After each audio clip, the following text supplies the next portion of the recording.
अब जैसे रजगुण ब्रह्मा जी की भक्ति की थी हिरण्यकशिपु ने, राक्षस कहलाया, अपने पुत्र का शत्रु बन गया और कुत्ते वाली मौत मारा गया। ऐसे ही तमगुण शिव की पूजा की थी रावण ने, राक्षस कहलाया, ऐसा जुल्म कर दिया, दूषित कर्म, अपनी ही माता को उठा ले गया। यानी भगवान शिव की पूजा करता था। ब्रह्मा जी, विष्णु जी, शिव जी, ये तीनों भाई हैं, बड़ा ब्रह्मा, बीच वाला विष्णु, छोटा शंकर। अब भगवान विष्णु की पत्नी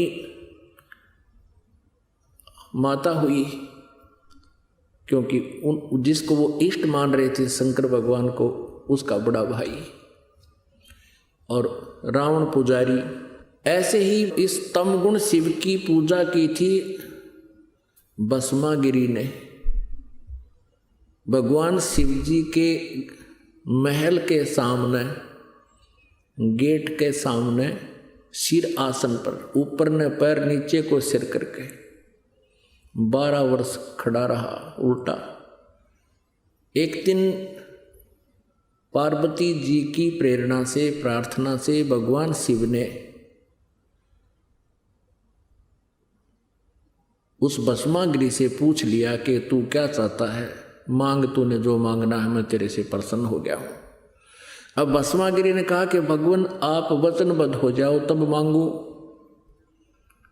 भगवान शिव जी ने सोचा भी तपस्वी आदमी है, के मांगेगा, एक सिद्धि मांग लेगा, दे दूंगा।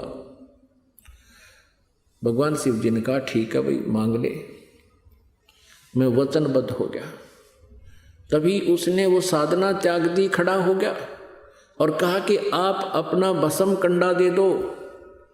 भगवान शिव जी के हाथ में एक कड़ा था, उसमें ऐसा सिद्धि युक्त कर रखा था भगवान शिव जी ने कि जिसके भी सिर के ऊपर वो ऐसे करके भस्म कह दे, वो जल जाता था, नष्ट हो जाता था, भस्म हो जाता था।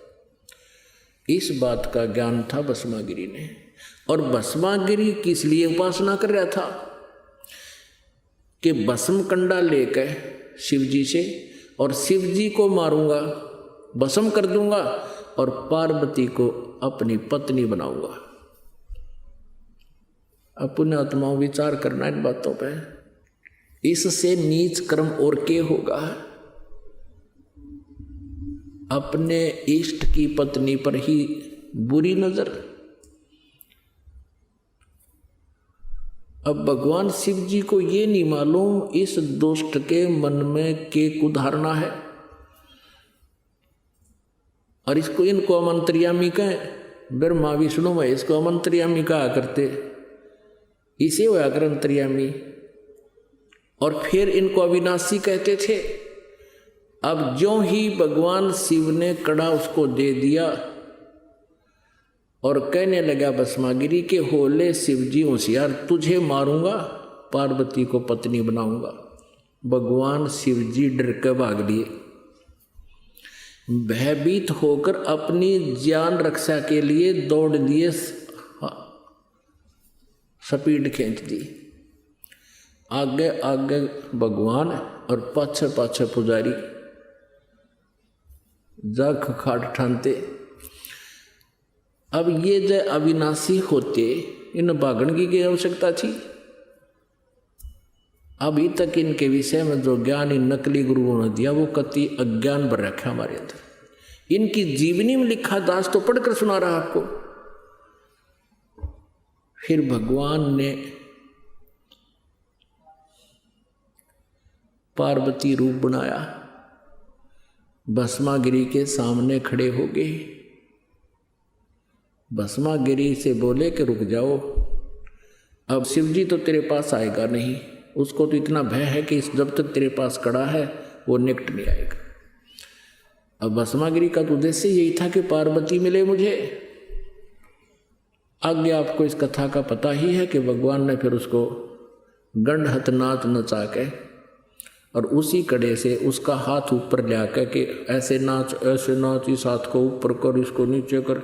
जब वो कड़े वाला हाथ उसके ही सिर पर पहुंच गया तब कह दिया भस्म।